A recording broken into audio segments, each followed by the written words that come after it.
You ask Tiger to solve. This deals with linear equations with one unknown.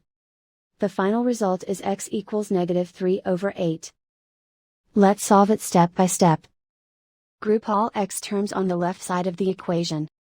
Subtract 10x from both sides. Group like terms. Simplify the arithmetic.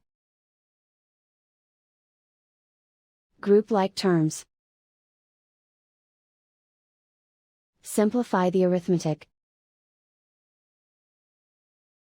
Group all constants on the right side of the equation. Subtract 12 from both sides. Simplify the arithmetic.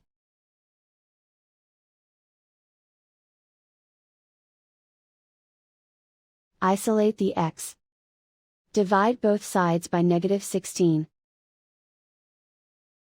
Cancel out the negatives. Simplify the fraction. Move the negative sign from the denominator to the numerator.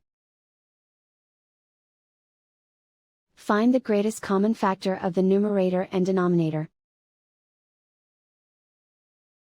Factor out and cancel the greatest common factor. And so the final result is x equals -3/8.